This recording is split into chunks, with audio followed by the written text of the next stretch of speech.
അപ്പൊ ആദ്യം നമ്മളെ ഒരു ചെറിയൊരു സ്ക്രൂ ഡ്രൈവർ, ഇത് കൂൾ ഡൗൺ ആണ്, ഈ ഗ്ലാസ് കൂളായിട്ടിരിക്കുകയാണ്, ചൂടല്ല. അപ്പൊ നമ്മൾ ഈ ഒരു ഗ്ലാസിന്റെ പുറത്തേക്ക് ഈ ഒരു സ്ക്രൂ ഡ്രൈവർ ഇത്രയും മേളിൽ നിന്ന് ഇടാൻ പോവുകയാണ്. ഗ്ലാസ് പൊട്ടോ ഇല്ലെന്ന് എനിക്കറിയാൻ പാടില്ല, നമുക്ക് വിട്ടു നോക്കാം. ഗ്ലാസ് പൊട്ടിയിട്ടില്ല. ഈ അടുത്തത് ഈ ഒരു സ്ക്രൂ ഡ്രൈവർ വെയിറ്റ് കുറവല്ലേ എന്ന് വിചാരിക്കണ്ട. നമ്മൾ അടുത്തത് അതിനേക്കാളും ജാമ്പവാന്റെ കാലത്തുള്ള ഒരു ടൂളാണ്, പോയിന്റ് ജമ്പർ എന്നൊക്കെ പറയും.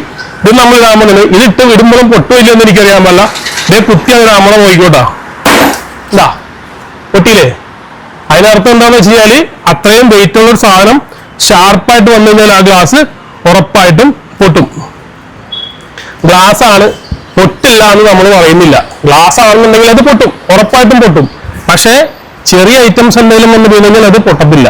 നേരെ മറിച്ച് ഷാർപ്പായിട്ടുള്ള ഐറ്റം വന്ന് വീണ് കഴിഞ്ഞാൽ ആ ഗ്ലാസ് പപ്പടം പൊട്ടോലെ പൊട്ടും. അപ്പൊ നമ്മൾ എന്താ ചെയ്യേണ്ടതെന്ന് വെച്ചാൽ ശ്രദ്ധിക്കേണ്ട കാര്യങ്ങൾ, നമ്മൾ ഇതിന്റെ പുറത്തേക്ക് ചൂടായിട്ടിരിക്കുമ്പോൾ, നല്ല ഹീറ്റ് ആയിട്ടിരിക്കുന്ന സമയത്ത് ഒരിക്കലും നമ്മൾ ഇതിന്റെ പുറത്തേക്ക് ഒരു സാധനങ്ങൾ വന്ന് വീഴാനോ അല്ലെങ്കിൽ നനഞ്ഞ തുണി കൊണ്ട് തൂക്കാനോ ശ്രമിക്കരുത്. അങ്ങനെ വന്നാൽ അതിന്റെ ടെമ്പർ പെട്ടെന്ന് നഷ്ടപ്പെട്ടു പോയിട്ട് പൊട്ടിത്തെറിയുന്നതാണ്. അപ്പൊ അതുകൊണ്ടിട്ട് ശ്രദ്ധിക്കുക. ഗ്ലാസ് സോപ്പ് ഉപയോഗിക്കുന്നതിന്റെ ഒരു കുഴപ്പമില്ല, നമ്മൾ കുറച്ച് കെയറിങ് മാത്രം കൊടുത്താൽ മതി. ഗ്ലാസ് ആണ്, പൊട്ടില്ല എന്ന് പറയുന്നില്ല, പൊട്ടും. പക്ഷെ ശ്രദ്ധിക്കേണ്ട കാര്യങ്ങൾ ശ്രദ്ധിച്ചാൽ നമുക്കത് യാതൊരു പ്രശ്നമില്ലാതെ കൃത്യമായിട്ട് ഉപയോഗിക്കാൻ പറ്റും ലൈഫ് ലോങ്ങിലേക്ക്. Thank you.